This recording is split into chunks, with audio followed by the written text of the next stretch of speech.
अब healthy babies हो रहे हैं, ये ऐसे नहीं हो रहे। उनको हर तरीके की ट्रैकिंग करते हुए, ये वाला इस महीने में इंजेक्शन लगा कि नहीं लगा, आशा वर्कर जाती है उसको फीड करती है, फीड करके वो फीड हमारे तक पहुंचता है, यहां से ट्रैकिंग की जाती है, तब जाकर के। और फिर उसके बाद इंस्टीट्यूशनल डिलीवरी, मुफ्त में एम्बुलेंस भेज करके महिला को लाना, डिलीवरी करना, डिलीवरी नॉर्मल हो या सिजेरियन हो वो भी कराना, और वापस घर छोड़ने तक की व्यवस्था, और फिर आर्थिक रूप की सहायता भी दे करके उस महिला की डिलीवरी सुनिश्चित करना। यह भारत सरकार ने शुरू किया, इसको हमको समझना। इसलिए महिला सशक्तिकरण का विषय उठाया जाए, हर तरीके के इंटरवेंशंस को समझना चाहिए।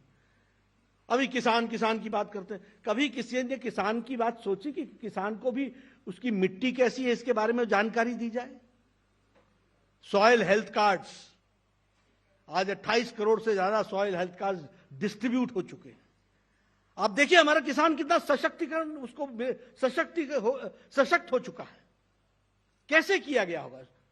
ये सॉइल हेल्थ कार्ड का कॉन्सेप्ट कहां से आया? ये यूरिया के लिए झगड़ा चला करता था, क्योंकि यूरिया ब्लैक होता था, आता किसानों के नाम पर था, जाता ब्लैक में था इंडस्ट्रीज को, लाठी चार्ज होता था, किसान बेचारा मुसीबत में रहता था।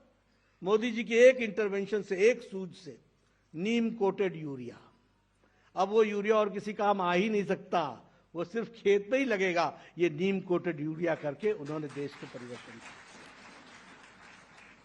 उसी तरीके से अगर हम देखें कि हमारा देश इन्वेस्टमेंट का सेंटर बने, आज देखिए कोविड काल में सारे देश की इकोनॉमी लड़खड़ा गई, हमारी स्टेबल रही, हमारी इन्वेस्टमेंट्स बढ़ी, हमारा एक्सपोर्ट बढ़ गया।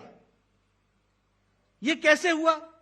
ईज ऑफ डूइंग बिजनेस, व्यवस्था करनी पड़ती है, माहौल बनाना पड़ता है, माहौल बना करके उसको खड़ा किया जाता है।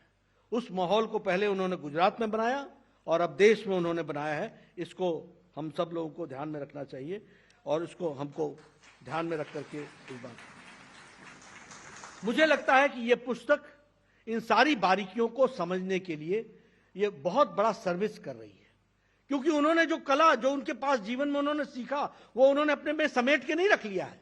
मोदी जी चाहते हैं कि दुनिया जाने, मोदी जी चाहते हैं कि इसका उपयोग हो और हर व्यक्ति इसी तरीके से सशक्त हो और ताकत के साथ आगे बढ़े, यह जरूर उनकी इच्छा रही है। और इसीलिए इस पुस्तक का हमको सदुपयोग करने की जरूरत है।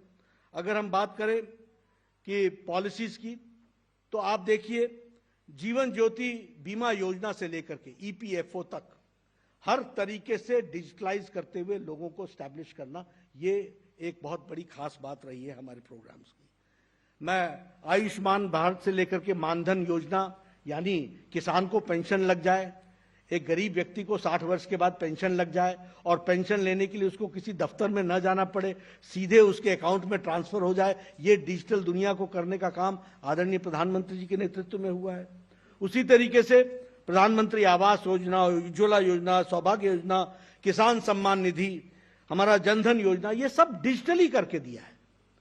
अभी अभी मुझे शायद डेट ठीक याद है कि नहीं, 31 मई था शायद, जब 11वीं किश्त, 11th किश्त किसान सम्मान निधि की 2-2 हजार रुपए वाली, जो उसकी 11वीं किश्त प्रधानमंत्री मोदी जी ने शिमला के रिज मैदान से एक बटन दबा करके उसको 11वीं किश्त को रिलीज किया, एक बटन दबा के। और आपको मालूम है 11 करोड़ किसानों को 15 मिनट के अंदर, विद इन 15 मिनट्स 27,000 करोड़ रुपए उनके खातों में पहुंच गए। ये भारत है, विद इन 15 मिनट्स। आपने देखा होगा उस दिन वो स्क्रॉल चल रहा था, कितनी तेजी से कितने लोगों के खातों में ये बैंक का पैसा पहुंच गया। ये डिजिटल वर्ल्ड को इस तरीके से देखने का प्रयास किया गया।